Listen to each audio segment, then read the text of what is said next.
Hi, this is Professor Hankinson, and this is the first of two lectures that you will be listening to for Topic 1. And the focus of this lecture is the topic of feminism. So, what are we going to be learning in this lecture? Well, we're going to first look at the definition of feminism. And there are many different ways of defining feminism. There is no one way of doing it. And so we'll be taking a look at the different ways in which feminism is defined. We'll also be taking a look at the diversity within the definition of feminism. So even though feminism does share some core values and principles that unite all feminists, there are differences within feminism. And so we'll take a look at that. And then we'll take a look at the different waves of feminism. That is the historic eras that have taken place in the United States as it relates to feminism. So let's go ahead and get started. So, what is feminism? Well, because there are the letters ISM at the end of the word feminism, it indicates to us that that is a political worldview or an ideology. And so you've probably heard the words liberalism, conservatism, socialism, environmentalism. All of those are ideologies. And feminism is an ideology as well. Basically, what an ideology is that it's a consistent set of beliefs about the nature of society.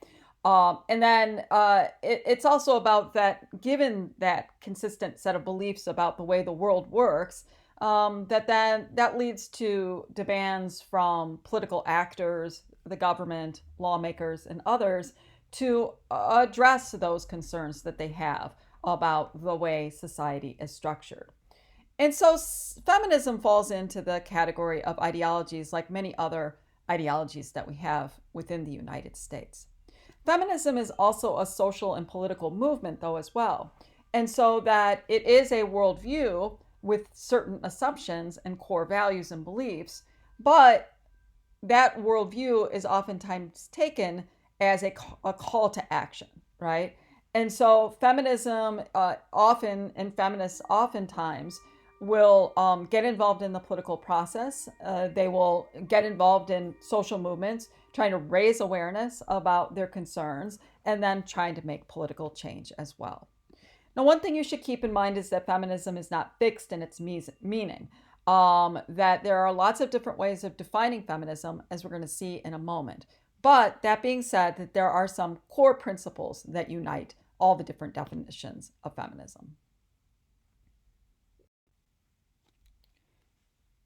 So what are some definitions of feminism? Let's take a look. This first one is from your textbook, and it states that feminism is acknowledging that most social systems work to the political and economic advantage of men and the disadvantage of women.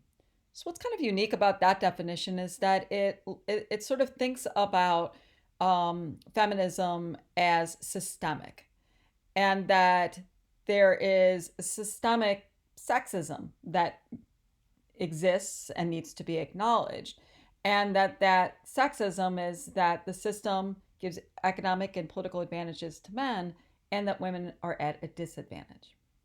Another definition that comes from an international group, the International Women's Development Agency, kind of builds off of that definition. What this definition looks at, it says that feminism is about all genders having equal rights and opportunities. It's about respecting diverse women's experiences, identities, knowledge, and strengths, and striving to empower all women to realize their full rights.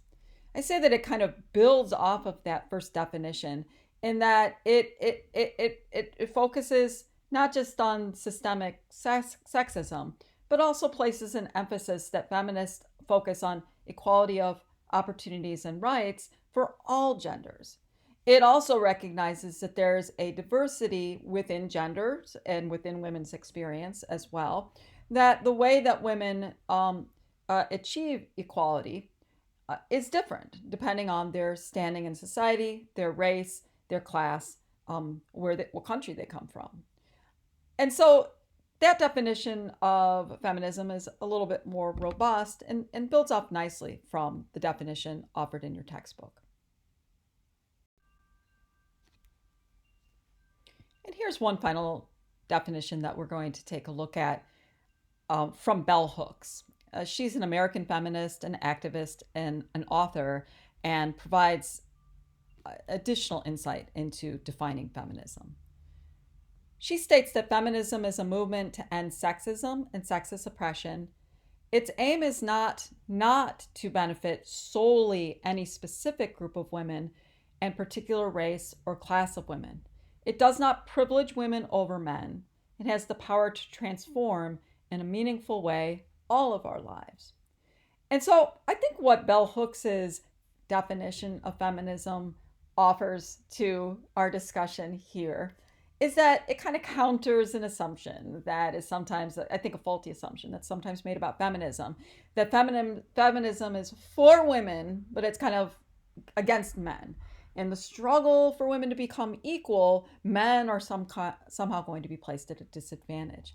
And so Bell Hooks sort of opens the door to us thinking about feminism as not us, them, men, women, but rather that when you fight sexism, that fighting of sexism and oppression based on sexual and gender stereotypes, that has a benefit for everybody in society. Because as we're going to see in the article you're going to be reading for the discussion about can men be feminists, that focuses on how sexism and misogyny impact men just as much as it impacts women, right? And so Bell Hooks offers that kind of insight into that, and also countering her definition sort of counters some faulty assumptions that I think people sometimes make about feminism.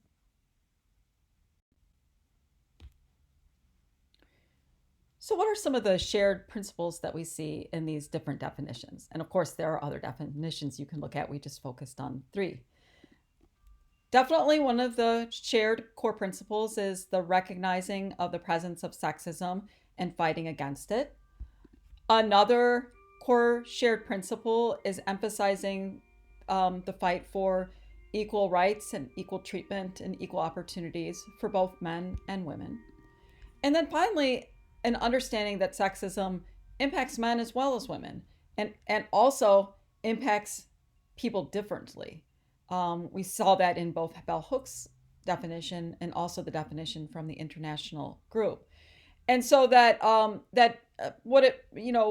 feminists generally share this understanding that one, to be a feminist, one has to recognize that sexism impacts people differently, because there are other forms of oppression, such as racism, classism, able-bodiedism, regionalism, etc., that also impact the way people engage and with equality and equal treatment.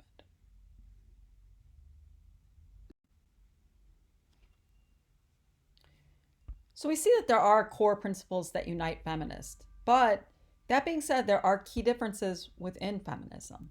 You're going to read about some of these key differences in the part of chapter 1 that you're reading for today for topic 1. And we will be looking at these sort of feminist debates and conflicts within feminism throughout the course of the semester. One difference, or one sort of key difference within feminism, is whether or not women are fundamentally different from men, or whether or not there's really no difference between men and women. And in other words, we should sort of like get rid of the idea of sex or gender, right? And that we should just see people as people.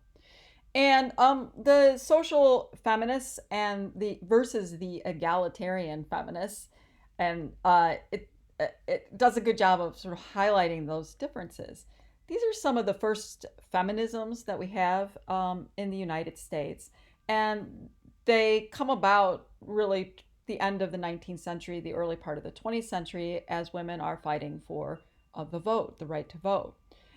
And so social feminists are on the side of seeing women as being sort of fundamentally different than men. A lot of social feminists felt that if women got the right to vote, they would bring a more moral sort of characteristic to politics, because women are more moral than men are, right? And so social feminists sort of argued that, hey, women should get the right to vote because it will make politics more moral. They also feel that the social feminists felt that women are different in that they are more fairer, gentler, weaker, and in need of protection, right? That there are fundamental differences between men and women. Those need to be recognized. And so if you give women the right to vote, then laws will be passed to protect women from harmful jobs or from other sorts of dangers that are out there in society. That was some of the feminists in the early 1900s. Others were known as egalitarian feminists, and they were basically like, there's no difference between men and women. That men and women, the only differences are body parts, and those body parts don't really matter, and that men and women should be treated identically within society and within politics in particular. So there's things that unite those two points of views, but there are key differences within feminism. Both are looking out for women, right? Both are looking for that women should be advanced, but how they think women should be advanced is quite different. In the 1960s and 70s, we saw that viewpoint or those differences spring up again, not that they ever went away, between radical feminists and liberal feminists. So in the 1960s and 70s, when in a second we're going to see the second wave of feminism come about, that radical feminists focused, again, much like the social feminists, on differences, that they saw essential differences between men and women. And in fact, they sort of valorized the female over the male, and sort of seeing men as being the problem and women are part of the solution. And so that there was this radical sort of sense of embracing, the feminine.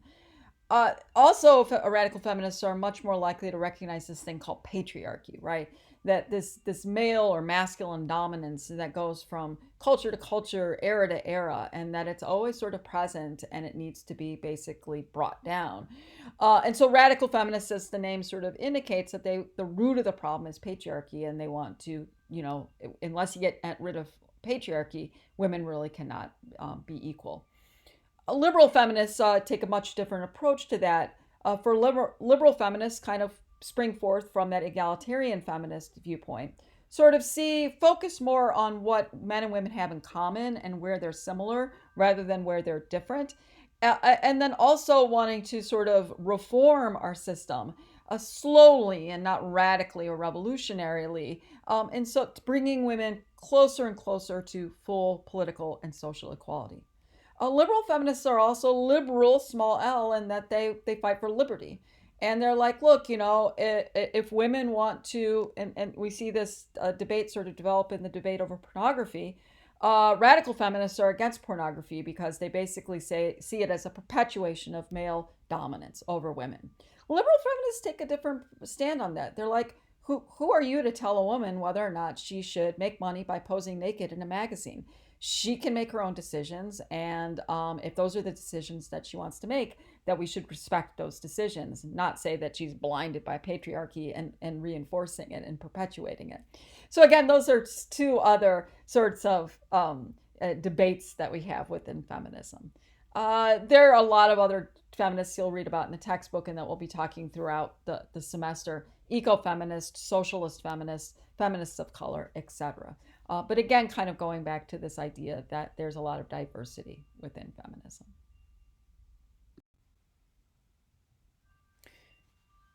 The diversity of feminism is seen in the historical eras or waves of feminism. And they're often sort of defined by which of the feminists were at the forefront during these eras. So we're going to be taking a look at just quickly at the first wave feminists that started in the mid-19th century through the early 20th century, with sort of, egalitarian feminists and social feminists sort of playing equal role, but really leaning more towards egalitarian feminists. Second wave feminists from the 1960s and 70s, really the radical feminists are sort of at the forefront. But liberal feminism also plays an important part in second wave feminism as well. And conservative feminism, you're going to see, also played a role in the 60s and 70s. And then we have third wave feminism we'll talk about, and fourth wave feminism, which is maybe where we're at now. And so let's take a quick look at these different historic eras of feminism.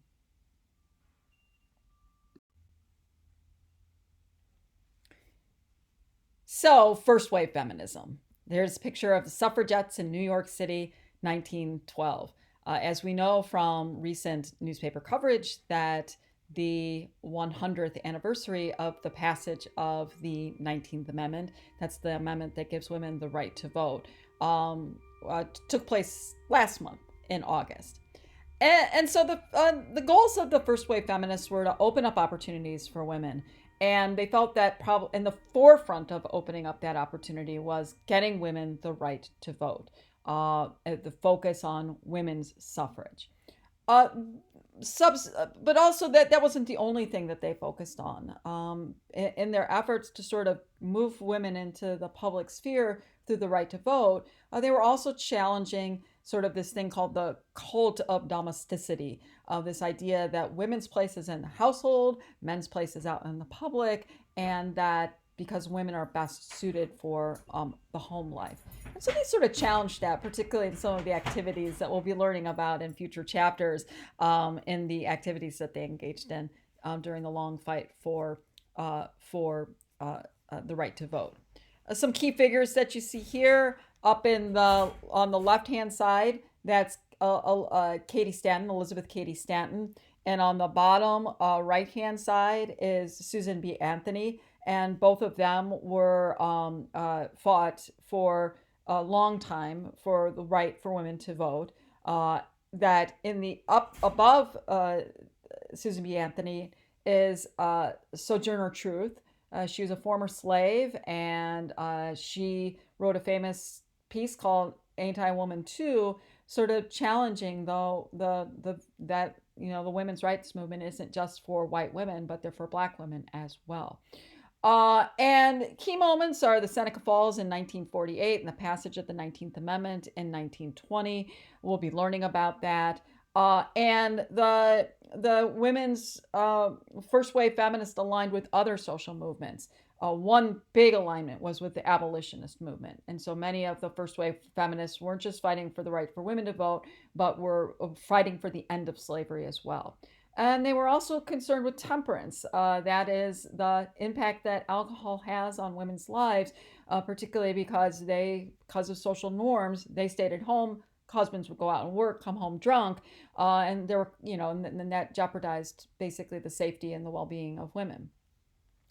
And so the first wave feminists achieved the goal of the right to vote and also worked with partners towards the ending of slavery in the mid part of the 19th century.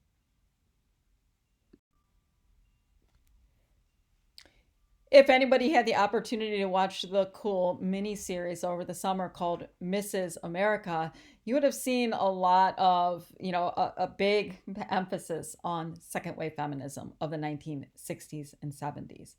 The context of the second wave feminism is the civil rights movement and the anti-war movement, and the gay rights movement as well. So as African Americans were demanding equal treatment, gays and lesbians were demanding equal treatment, and people were fighting against sort of the oppressive nature of the government as it played itself out internationally in Vietnam. Women, were a part of that general liberation movement that was taking place in the United States, and they were asking for women's liberation. Their goals were socially were for sexual liberation, and so that the second wave feminists start around protesting against the Miss America pageant, basically saying it was sort of like a meat market for women, and that women they should be able to, their sexuality shouldn't be defined by men. And so sexual liberation, reproductive freedom, as we'll learn in this class, that the right to use contraceptives and the right to have an abortion took place in the late 1960s and the early 1970s. And politically, their focus was on the ERA, a passage of the ERA, the Equal Rights Amendment, which we're going to be learning about in class as well. Key players for second wave feminists up in the top left hand corner is Gloria Steinem, founder of Ms. Magazine and at the forefront of the foundation of the National Organization for Women. Right below her is Phyllis Schlafly, and Phyllis Schlafly was a conservative feminist. I don't know if she'd call herself a feminist or not, but she definitely was fighting for the rights of women, but in a different way than the liberal and radical feminists were fighting for the rights of women. She saw the ERA as taking away important protections of women, particularly women who chose to stay at home and be moms. So she led a big political movement to stop the ERA and was, in fact, politically effective. So in the upper right hand or left hand corner, that's Betty Friedan. She wrote The Feminist Mystique. And in the lower right hand is Shirley Chisholm. And she was the first African American woman to be elected to the House of Representatives. This is, it was a very vibrant time that really brought feminism to the forefront in the United States. And not just liberal feminism, but radical feminism, socialism, all sorts of feminism. Coming out of second wave feminism, there was a kind of a pushback on the radical feminism and the liberal feminism of the second wave feminists. The context of third wave feminism is sort of deconstructing gender, and so maybe and also empowering women to sort of a rejection of the second wave feminism, feminists focus on oppression. Third wave feminists sort of feel like that's constantly placing women as victim, right? And third wave feminists sort of want to be more empowering to women.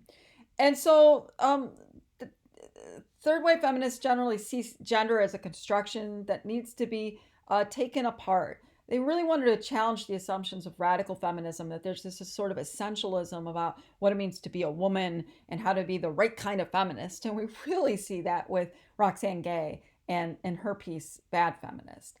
And so the third wave feminists are much more wanting to let people decide for themselves outside of some sort of ideological context about what kind of feminists they want to be. They want to define their own feminist beauty standards of themselves. They want to maybe resist the label of feminism, because when you have that label, it kind of maybe constricts your actions, right? And so that if you want to listen to rap music like, Roxane Gay talks about, or wear lipstick, or you love pink, that's for women to decide, right? They can do that. There shouldn't be any constraints on that. And so you sort of see that on the slide that's slut pride, right? It's sort of like, if I want to dress this way, I'm going to dress this way. Don't tell me that I can't dress that way because of feminism or any other constraint. On the other side of that, you see that there is third wave feminism is also wanting to really bring that concept of intersectionality to the forefront, right? They criticize second wave feminism for focusing too much on equality and liberation for white women and not enough on all the other women that are out there. And so you can see with that poster, we all can do it. Third wave feminism really does sort of focus on this idea that what it means to be a feminist is recognizing that the way people experience sexism is different based on other sorts of types of oppression that they're experiencing as well. That's that concept of intersectionality. And that's maybe where we're at today in terms of feminism. So where are we today in terms of feminism? That some think that we're in this fourth wave of feminism. The idea being that we kind of moved from this radical liberation in the second wave to the sort of deconstruction of gender and empowerment of women, sort of saying women should be able to define for themselves what it means to be a feminist. But the fourth wave feminists are kind of somewhat critical of that third wave effort to sort of deconstruct gender, sort of saying you can define it however you want to. They see that it's sort of hollow, it sort of falls short. And the fact that it falls short is because, as you see there on the slide, that recently within the last couple of years, that it's become incredibly apparent that sexism is still alive and well, that it's alive and well in the workplace, and it's alive, and well in women running for political office. And so that sexual discrimination, sexual harassment, sexual assault is alive and well, still works, and that maybe third wave feminism took our eye off of the impact that unequal treatment, that it's still there and that we still need to fight for it. The fourth wave feminists, sort of with this focus on the Me Too movement, right? Sort of a reckoning with that these kinds of discriminations are still out there and need to be dealt with. They kind of double down to the fourth wave feminists on the intersection of class, race, that there's gender oppression, but that how women experience, or anybody experiences, is different based on other kinds of unequal treatment that they might be experiencing. And so fourth wave feminism sort of builds even more upon the work that the third wave feminists did with intersectionality. So that's sort of an overview of the eras and of different feminism. And so hopefully coming to the end of this lecture, you have a better idea of what the word feminism means. Thanks for listening. I really appreciate it.